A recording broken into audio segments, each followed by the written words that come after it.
How much should I meditate? What time of day should I meditate? Where should I meditate? Can I meditate throughout the day? How do I find time?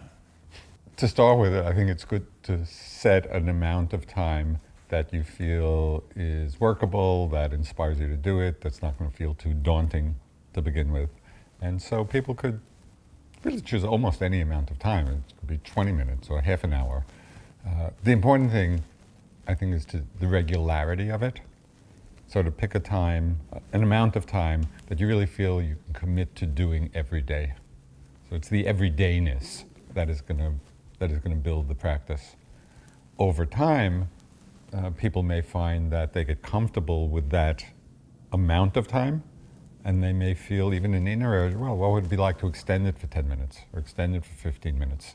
So there's not any absolute number, that we need to work with. I think it's starting with what feels doable and actually inspires one to do it, and then to gradually expand the time as one feels. At a certain point, with people who have really developed a strong practice, sitting an hour a day would be great. Some people sit 2 hours a day. So there's no upper limit to it. Does it really matter where you meditate? I mean, I meditate in the back of taxi cabs and airplanes, in my bedroom while the kid's freaking out, in my office. I meditate where I can, when I can. Yes, I think that's really helpful, because really, what does meditation mean? It means being mindful, being aware. Paying attention. Exactly. So why should one limit one's practice of awareness to a particular place? I mean, that doesn't make sense. However, in terms of establishing a regular meditation practice and doing it at a particular time in the day where that regularity can be reinforced. For example, some people find getting up early enough in the morning to do it first thing, even if it's for 15 minutes or half an hour, we get into the habit of it, and so the mind's not thinking, oh, do I have time today? When am I going to squeeze it in? We've just established a habit of practice. So in that regard, doing it for a set period of time and having a particular place, whether or not you create, a special environment, but doing the same place, same time every day reinforces the habit. That being said, it shouldn't be limited to that.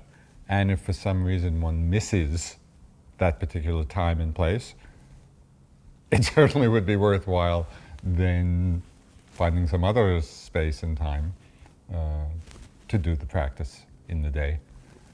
But in terms of creating the habit, you think it's actually helpful to have a set time when you do it and a set place when you do it? I do think it's helpful, because most of us are leading really busy lives, a lot of pressures, a lot of things to do. And if we don't have a set time to do it, it's very easy for this to be squeezed out in just the demands of our lives. Other things are calling us. Whereas if we give this particular time, however long it might be, a priority, we know, okay, this is the time I'm going to do this, then it's less likely that we'll just squeeze it out because of other things we're doing. And can you do it throughout the day? What's particularly helpful and useful is using mindfulness of the body and walking, and being aware as we're walking meditation, not in any necessarily formalistic way, of which, there is a walking practice, which we'll talk about at some point, but simply to be walking and feel ourselves walking, feeling the movement of the legs and our feet touching the ground, something very, very simple. That every time we're moving, we're going from one room to another, walking down the street, we can be meditating, we can Instead be mindful. Instead of checking your phone. Exactly. I mean, it really is extremely helpful to re-engage us with our actual experience rather than being lost in this tech-created world all the time.